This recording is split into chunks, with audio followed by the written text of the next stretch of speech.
Welcome to the Power Foods Lifestyle Podcast. I'm your host, Christy Joe, mind and body strategist. You're listening to episode number 239, Simple Fat Loss Journey for Females. I'm passionate about helping you learn how to become a strategist of your own health and body using science-backed evidence, anecdotal principles proven effective in my coaching, and psychological awareness. Be sure to hit that subscribe button to the podcast so you don't miss any future episodes. Visit me on Instagram at Power Foods Lifestyle and learn more about my coaching services by sending a DM on Instagram.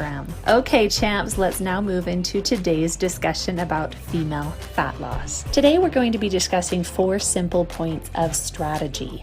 I hope you've been here with me before, and if you're new here, welcome. I'm so happy you are here. While the Power Foods Lifestyle is a methodology of eating that helps make sense of the approaches you are doing, it helps you gather the right foods together, learn about the proper portion sizes, and meet much of the scientific information that we have learned about food and how to eat for health, for keeping our blood sugar level stable, for vibrant energy, for protecting our brains.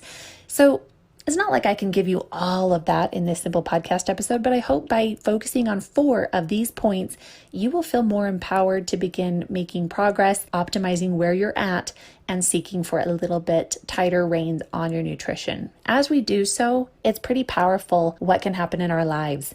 We feel more confidence because we are the director of our food choices.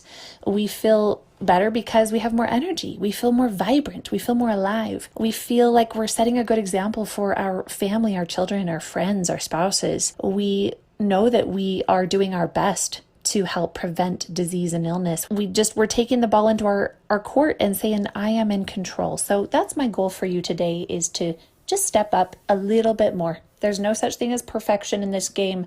It's not even a game, it's life, right? So with that said, I would like you to open your mind. The first thing to recognize when we are trying to lose body fat is that it's a tough game. And chances are, if you're listening to this podcast, this is not your first attempt to lose body fat. So be kind to yourself. We all are going to have those belief systems about what our bodies can or can't do because of what we've been through and the approaches we've tried in the past. A lot of times we can even generate some slight PTSD about it, and you can start to feel really melancholy about it. But again, you're here because you want solutions. So I'm excited for you. I just want you to recognize that it's very real, the pain you'll go through as you're trying to lose body fat and you're not taking the right approach, whether it's you're not learning what it takes to get inflammation down, so you're experiencing some physical pain, whether it's really hard for you to go and work out because you have some joint limitations, or for me, use me as an example, I have severe scoliosis, and so there's a lot of physical activities that somebody, if they didn't know my situation, they would tell me, oh, go do this exercise, and I genuinely can't do that exercise. And so finding the right approach for you is really key. When we're not doing our best to keep our bodies healthy, it's amazing how that impacts our spirituality, because our bodies are a gift. And I know that it can be discouraging and put a little damper on our closeness with God when we don't feel we are taking care of ourselves in the best way possible. And this is true because it's all about that self-direction and using our agency. Our God wants us to make the best choices possible and to constantly try to improve and change, not be perfect, but to improve. And so I have really seen this in my own life and in coaching, that spirituality really improves for us females as we are working to put our health as a good priority. As you work to lose body fat in the right way, in a sustainable approach, in something that you can enjoy, this frees up a lot of the emotional and mental baggage that we hold on to. And again, those beliefs about ourselves, what we're capable of, what we're destined to, or what we're predisposed to with our genetics, and we just have to accept the lot we've been dealt. And so it's just important that you open yourself up to look at all those things, because if all we do is talk about the nutrition, we're missing a huge piece of the pie. As I look through form after form after form of end of coaching programs that my clients submit and they share with me their experience and realizations, it's very, very frequent that they say, I did learn nutrition strategies, but more importantly, I learned how to train my mind, how to view things differently, how to shift perspective, how to acknowledge the emotional connections. And so that's a very powerful part of this. And I just want you to know, if you are in a space you recognize that this is bigger than nutrition strategy, I am here for you. And that's why I have private coaching. So again, you can reach me at powerfoodslifestyle@gmail.com or send me a direct message on Instagram at the Power Foods Lifestyle. Moving into our 4 simple keys of strategy. The first one is about breaking down your daily protein goal. When it comes to protein, it functions as a stabilizer. It helps keep our blood sugar more stable so that it's not rising too high and not plummeting. When our blood sugar falls too low, that is when you get sugar cravings because carbohydrates break down to glucose, and that is exactly what brings your blood sugar back up. Your body is beautifully designed to protect you, to keep you safe. So these mechanisms are not out to get you. They're to keep you safe. And so it's our responsibility and opportunity to learn and to become our body's partner rather than the enemy. What we can do in this is look at what our daily protein goals are, which for females, I advise, and it's always, I'm talking to a lot of people here, so it's not like I can tell you individualized amounts. However, I've seen some pretty good generalizations for females: 100 to 120 or 130 grams of protein per day, regardless of how many calories you're eating. I'm going to come back to that little tangent there. That is how much I'd like you to be having in a day. The little asterisk of exceptions apply would be if you are doing a ketogenic approach, then our protein typically will be lower than that, as we want to keep our protein under 20 to 25% of total daily intake. And that's, again, assuming that you're around 1,400, 1,500 calories per day. Most females, you're not going to lose body fat unless you're around that range.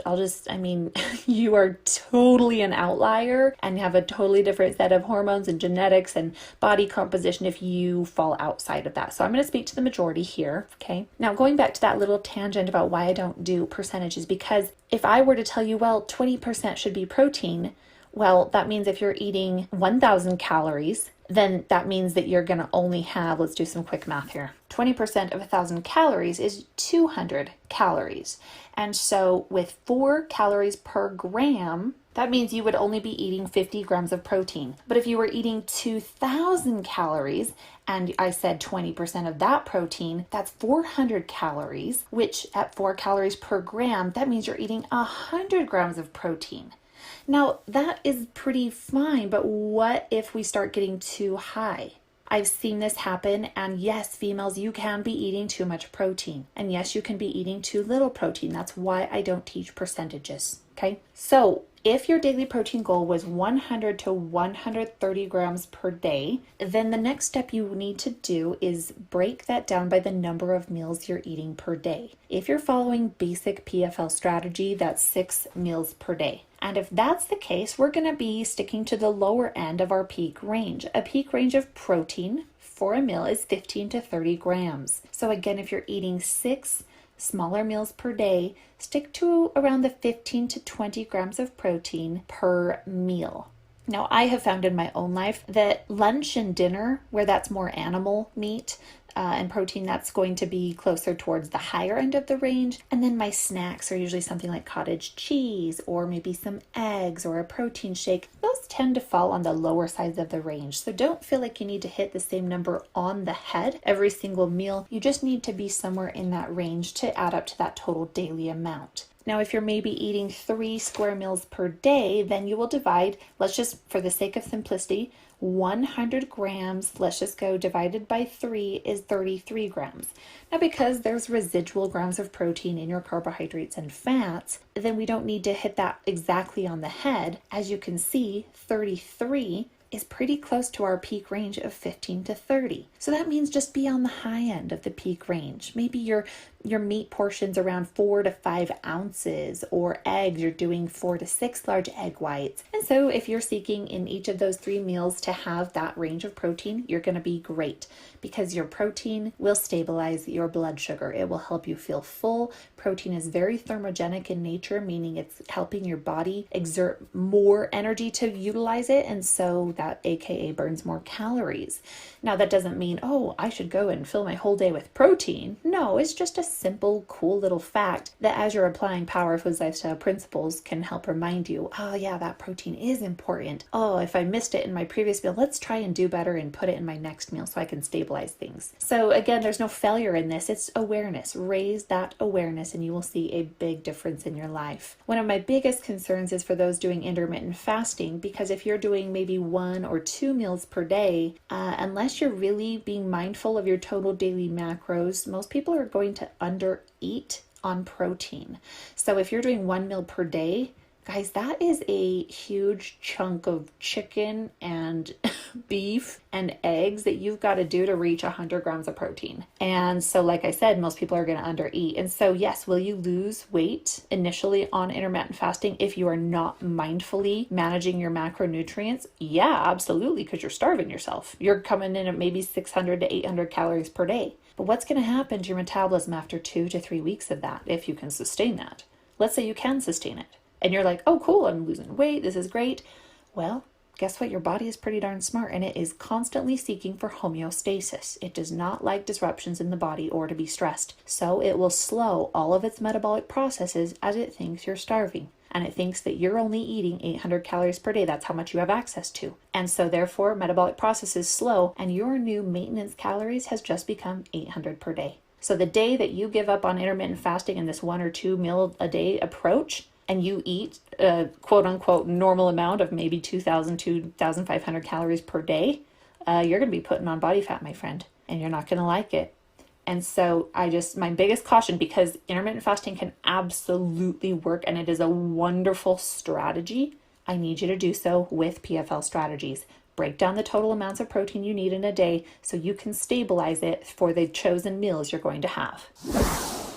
Now, I've talked a lot about protein, and I know that many of you are maybe not trying to eat as much meat. And if that's you, perfectly fine. One of my favorite things about protein powder is that it's not only convenient, but it helps us still reach those amounts of protein we need and the amino acids without eating meat, if that is a concern for you. So what I'm doing is in the show notes of today's podcast episode, I'm going to put links to my top 2 favorite protein powders that I have used over the years. One of them will be a whey protein. The second will be a bone broth protein. So I hope you'll check those out as you are seeking to get your protein intake to one of a true PFL strategist. Our second simple key of strategy for fat loss, specifically for females, is to work on eating the 3 power fats every single day. Have you been here a while? Have you listened to a lot of the podcast episodes? If so, you'll know the 3 power fats are avocado, olives, and healthy oil. A few of those may include coconut oil, avocado oil, extra virgin olive oil, MCT oil, and so forth. Basically anything from a plant, but that doesn't mean that peanut oil or grapeseed oil or vegetable oil, those are ones actually we want to avoid. Go with the first 4 that I just mentioned there. When we are intentionally trying to eat those fats, it's pretty powerful how it naturally precludes us eating that many more carbs. If we're mindful that we're having a salad with some chicken and maybe we wanted a huge bowl of pasta on the side, which is carbs, then if we were like, well, I need to get that avocado in for today, we may find either A, that helps us feel full so we don't eat that full bowl of pasta, and so that just became a PVFC meal. Or it may mean that we make an even more strategic choice and we put that bowl of pasta aside and change the meal to a PVF. Now, I'm not saying carbs are bad, and I hope you have read my book. I hope you're getting the full context within Power Foods Lifestyle, but it is a strategy. If you are trying to monitor carbs, keep them in a moderate amount, and your body specifically needs to keep under a certain amount because it's either inflammatory for you or you notice that you just do better with sugar cravings if you're keeping those carbs down, then yeah, choosing more PVF meals in the day will be better. And so therefore, again, if you are intentionally trying to bring in those olives and including those in a PVF meal, you're cooking in oil, and you're being mindful that yes, cooking in oil counts as macros. That's a big mistake a lot of people make. They're like, well, this was healthy. I cooked it in olive oil. Yeah, olive oil has fat grams, and so that may mean if you want that oil, that may mean that you're not going to add any other fat to it. That may look on a plate very bland.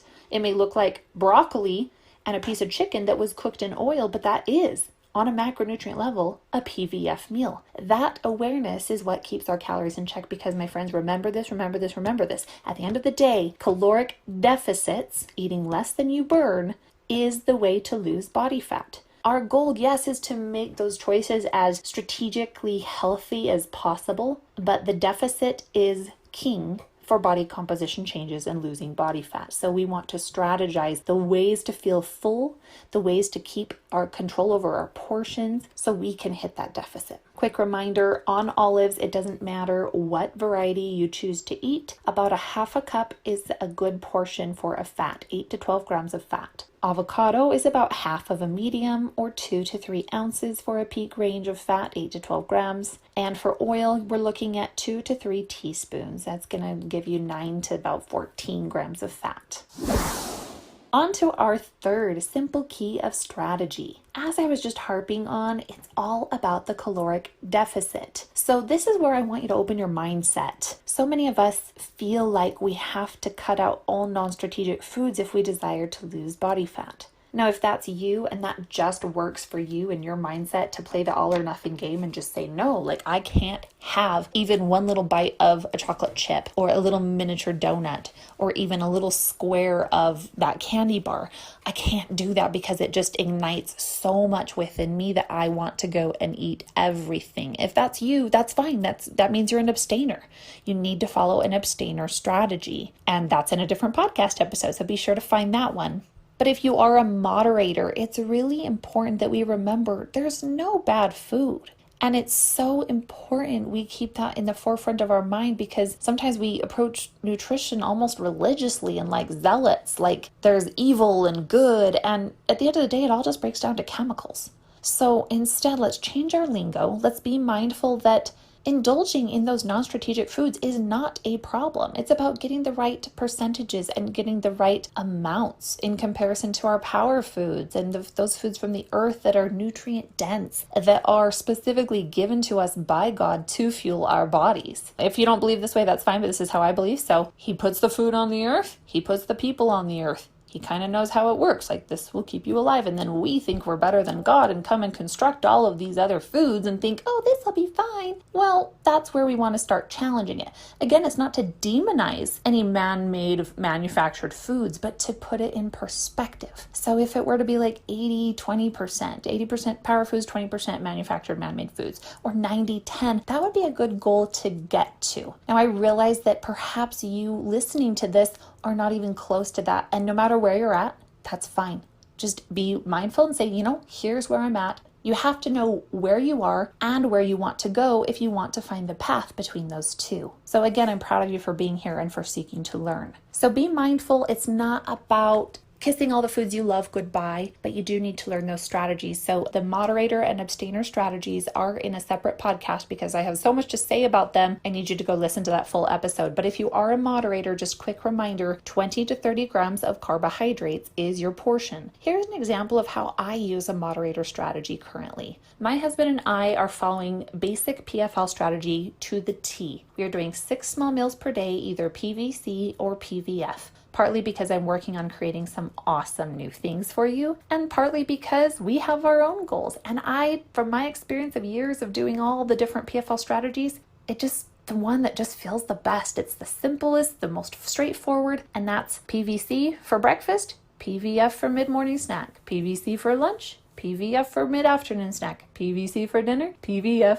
for or bedtime snack. Now, sometimes we'll change that around and save one of those PVC meals for nighttime.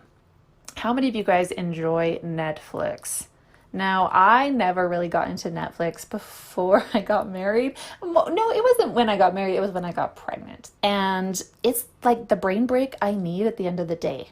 Now, we try and keep our tabs on it, so it's not too much time spent in front of the screen, but I do enjoy a good show. And when we get into a good series, it's kind of exciting, and I find it something I look forward to. I anticipate all day as I'm working to care for the baby, care for the house, care for myself, and work on the business. And so it's kind of like that little, anticipation. Now, how many of you also anticipate the rewarding snacks at the end of the day? When you just need to let go a little bit and enjoy and indulge, you pull out the ice cream, you pull out the graham crackers or whatever you happen to indulge in. Well, my husband and I figured out that we enjoy kettle corn and some dark chocolate. And so that fits in the moderator strategy, 20 to 30 grams of carbohydrates. It's not too much, keeps it very light, but it's something we still look forward to. So that's just one example. I'm not telling you that's exactly what you also need to do. I'm giving you the principle and asking you to figure out, what does that look like for you in your life? What food really speaks to you? What would give you something to look forward to? Now, of course, what I like about putting it at the end of the day is that if I didn't earn it through my compliant behavior earlier in the day,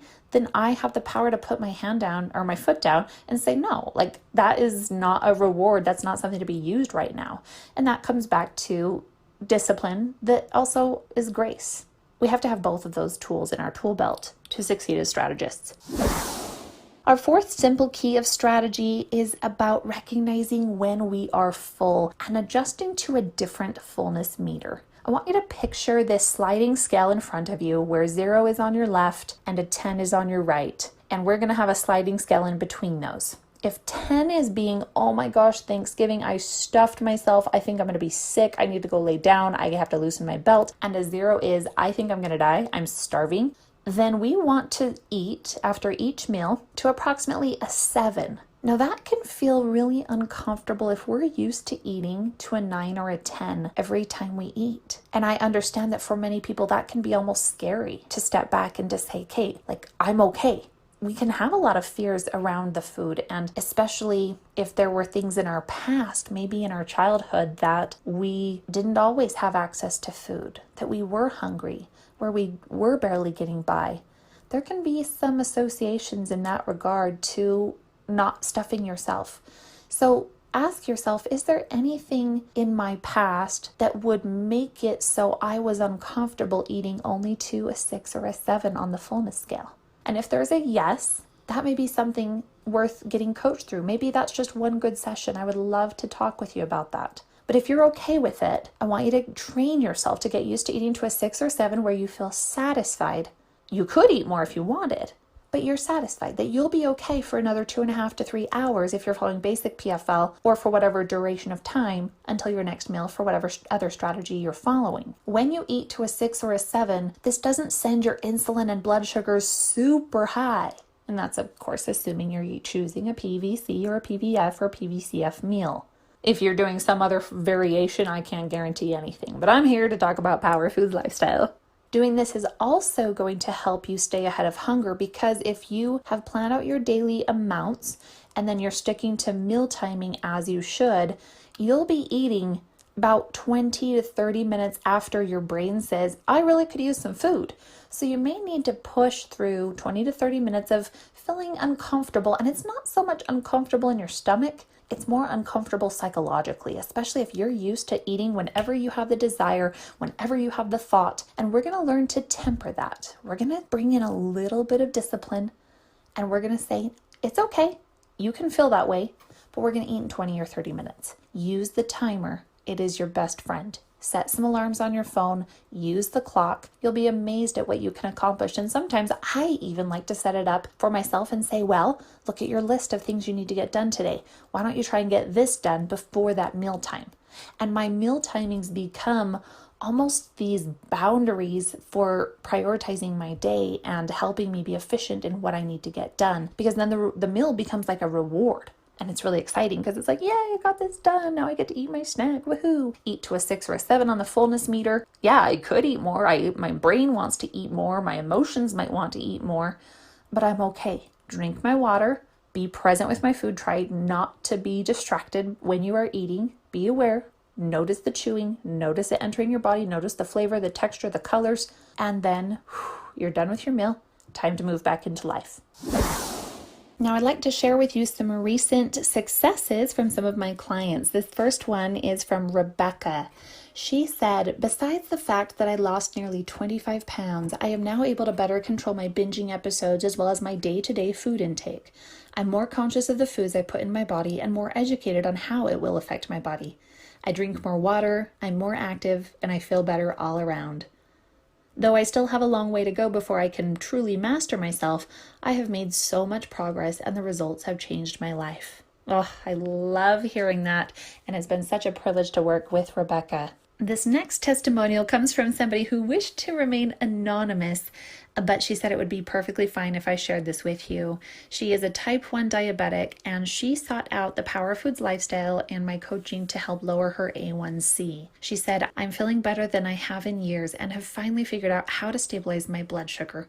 I highly recommend the Power Foods lifestyle. Christy's positive energy is contagious and motivating. I always feel like a better person when I interact with her. Oh, I love that. And I'm so grateful for this individual, for her openness, willingness to move through this experience. It is a journey, and it takes learning. It takes coming back again and again with resilience, the desire to try again, not judging ourselves or shaming ourselves when we fall down, but saying, how can I improve? I'm willing to try again. And that is the mark of a true strategist and somebody who I can guarantee will succeed. So I hope you will work on those qualities within yourself, work on your resilience, work on the bounce back, work on the optimism and the enthusiasm about another opportunity to try. Try to drop the shame, drop the guilt, and be your own best friend. Are you ready to display vibrant confidence and feel amazing in your body? If weight loss will help you achieve this, I need to tell you about the Power Foods Lifestyle Weight Loss course. I have built this course after having coached 5,000 women to improved body composition, weight loss, and health. The course includes 3 hours of video content, grocery shopping lists, guides, and my most helpful PFL documents. You can do the course on your own time from your smartphone, laptop, or desktop computer 24/7. Each section includes a quiz to ensure you're learning the material and provides a forum so you can ask me questions as you're going through the course. By the time you finish this, you will understand what actually constitutes weight loss, what a caloric deficit is, and how to achieve it. You will understand macronutrients, peak ranges of how many grams to be eating per macronutrient category. You will know PVC and PVF meals. You'll get the Power Foods list. You'll know what the triple S is in the sauces, sweeteners, and seasonings. You'll learn about the moderator and abstainer strategies and other strategies of how to deal with sugar cravings. You'll learn how to put meals together, what proper meal construction looks like for basic PFL, low carb, high carb, keto, and even other trendy approaches like intermittent fasting. You're going to get my top 20 meals of PVC and PVF options, as well as a few recipes to get you started. I'll teach you how to track your macros, both using an app as well as doing it the PFL style. You'll learn when to do your photos, how often to take measurements, and how to stay motivated. The best part is this course is only, are you ready for this?